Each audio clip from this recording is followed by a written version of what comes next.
제가 어렸을 때 경험한 일입니다. 어느 날 아침 일어났는데 속은 메스껍고 머리는 어지럽고 몽롱했습니다. 어머니는 이런 저에게 시원한 동치미 국물을 주시며 방에서 나와 마루에 좀 누워있으라 하셨고 한두 시간 자고 일어나면 나아졌습니다. 유년 시절 연탄을 떼는 온돌집에서 살았는데 지금 와서 생각해보니 갈라진 방바닥 틈으로 스며나온 연탄가스에 중독되었던 것 같습니다. 참으로 아찔한 경험이었습니다. 최근 날씨가 따뜻해지면서 야외로 캠핑 즐기러 나가는 분이 늘고 있습니다. 그런데 저는 캠핑 얘기를 들으면 마음 한편이 무거워집니다. 캠핑장에서 중독 사망 사고가 끊이지 않고 있기 때문입니다. 제가 유년 시절 경험한 연탄가스 중독과 지금의 캠핑장 중독 사망 사고의 원인은 동일합니다.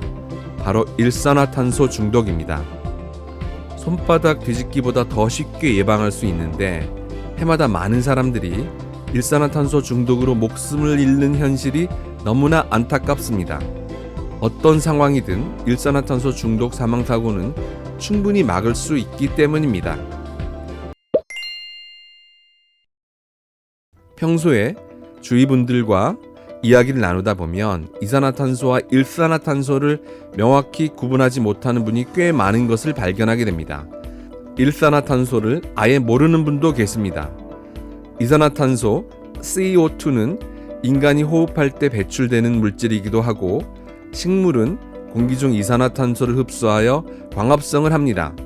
사람이 마시는 탄산수, 드라이 아이스, 소화제 등을 만드는 데도 사용합니다.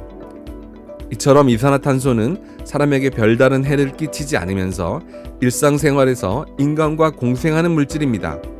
반면 일산화탄소 CO는 석유, 가스, 석탄, 나무 등이 탈 때 생기는 독성 물질로 호흡하며 폐로 들어오면 산소보다 헤모글로빈 결합력이 200배 이상 강해 인체는 산소 부족으로 질식하게 되고 다량 흡입하면 즉시 사망할 수 있습니다. 인체에 미치는 영향에서 이산화탄소를 물총에 비유한다면 일산화탄소는 새총이나 권총에 비유할 수 있습니다.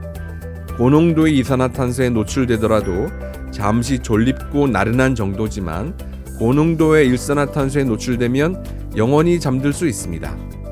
텐트 안에서 창이나 출입구를 닫은 채 휴대용 가스버너 등으로 음식을 조리하거나 석유난로나 가스난로 등 난방기구를 사용하는 것은 자살행위와 다를 바 없습니다.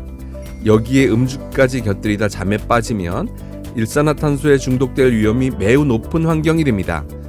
분위기 낸다고 텐트 안에서 향초를 태우는 것도 일산화탄소에 노출되는 위험한 행위입니다.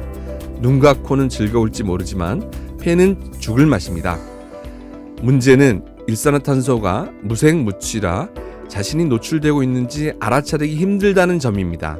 또한 일산화탄소 중독 사고는 텐트나 펜션 등 낯선 곳에서 자다가 당하는 경우가 많고 바로 옆에 일행이 있어도 동시에 일산화탄소를 흡입하면 모두 중독될 수 있어 도움을 주고받는 게 거의 불가능합니다. 일산화탄소 중독 사망사고 뉴스를 보면 일가족 혹은 일행 등의 수식어가 사망사고 앞에 붙는 이유도 이 때문입니다. 따라서 일산화탄소 중독을 막으려면 인간보다 기계의 도움을 받는 게 확실합니다. 일산화탄소 중독을 효과적으로 막을 수 있는 방법은 없을까요? 있습니다. 정답은 휴대용 일산화탄소 경보기를 사용하면 됩니다. 단돈 몇만 원이면 살 수 있습니다. 경보기를 구입한 후에는 경보기 사용법을 숙지해야 하고 배터리가 방전되기 전에 경고음이 울리는 기능이 있는지도 확인할 필요가 있습니다. 저는 여러 개를 구입하여 집 보일러실에 무조건 하나 놓고 밖에서 숙박할 때도 가지고 다닙니다. 펜션에 가든 호텔에 가든 무조건 가지고 갑니다. 아이에게도 사주어 친구들과 여행 가서 숙박할 때 사용하도록 하고 있습니다. 크기도 작아 휴대하기 불편하지 않습니다. 가스 보일러에서 가스가 노출되거나 불이 났을 때 일산화탄소 경보기가 사람보다 훨씬 먼저 가스와 연기를 탐지하여 사이렌을 울립니다. 소리 한번 들어보시겠습니까? 5, 4, 3, 2, 1. 아무리 깊게 잠들었더라도 경보기 소리에 잠이 깰 수밖에 없을 정도로 소리가 매우 큽니다. 일산화탄소는 산소보다 약간 가볍기 때문에 경보기는 바닥에 두면 안 되고 바닥에서 약 150cm 이상 떨어진 높은 곳에 설치해야 합니다. 일산화탄소가 노출될 수 있는 보일러실 등에 우선적으로 두고 여분이 있다면 잠자는 곳 주변에 두는 게 좋습니다. 여행 가서 객지에서 숙박할 경우에는 침실에 두는 게 가장 효과적일 것입니다. 펜션이나 캠핑장 등에서 일산화탄소에 중독되어 사망하는 사고가 매년 반복적으로 발생하고 있습니다. 만약 일행 중 한 명이라도 일산화탄소 경보기를 가지고 갔더라면 이 사고들은 충분히 막을 수 있었을 것입니다. 최근에는 일산화탄소 경보기를 설치하는 숙박업소가 늘고 있다고 합니다. 정말 기쁜 소식입니다. 하지만 내 것이 있어서 언제 어디에나 가지고 다니는 게 가장 확실합니다. 이 방송을 들으시는 부모님께서는 자녀들에게 일산화탄소 경보기를 꼭 선물해 주시길 권해드립니다.